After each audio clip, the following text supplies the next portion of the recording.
Bonjour, nous vous présentons un oral sur le vivre ensemble, présenté par Alex, Aaron et moi-même. Aujourd'hui, la question principale est qu'est-ce que le vivre ensemble? Le vivre ensemble est le fait d'avoir une bonne entente d'un groupe dans tout lieu et dans tous endroits. Il rejette toute forme de discrimination, racisme et sexisme. Nous observons que dans le film, cette règle n'est pas respectée, en partie dans la scène où Yost se fait voler ses chaussures par Félix Hartung.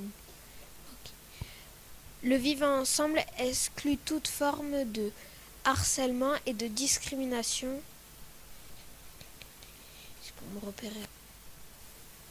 Et d'exclusion. Le film nous prouve encore une fois que cette règle n'est pas respectée, en partie dans la scène où les élèves font tout pour que Yost se fasse taper sur les doigts par le professeur Bosch. Bosch, le vivre ensemble rejette et commande le harcèlement, racisme et le sexisme. Nous avons travaillé sur le film Une incroyable équipe de Sébastien Groblet. Ce film est inspiré de faits réels. C'est l'histoire d'un professeur d'anglais à la fin du 19e siècle qui découvre un jeu, le football. Pour transmettre les valeurs comme le vivre ensemble, il décide de leur enseigner les règles.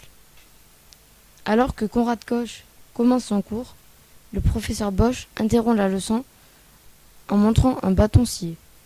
Des étudiants disent avoir vu Yost avec une scie. La classe se réunit alors dans la cour pour voir Yost se faire frapper par le professeur Bosch. Dans le film, Yost est beaucoup exclu. Il est harcelé par ses camarades. Nous allons aussi parler des textes fondamentaux et des principes de l'égalité, de non-discrimination. Nous observons dans l'article 21 de la Charte des droits fondamentaux de l'Union européenne. Elle interdit toute forme de discrimination, harcèlement sur la religion ou les origines ou toute forme de discrimination couleur de peau. Le fil conducteur du groupe est la rébellion, la cohésion et le déchirement. Nous témoignons que dans le film, les élèves suspendent le professeur de sport dans les airs.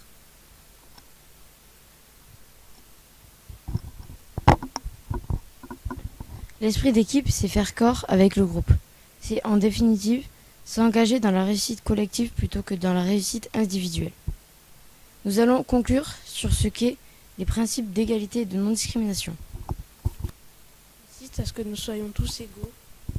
Et que n'importe quelle différence n'explique pas la discrimination.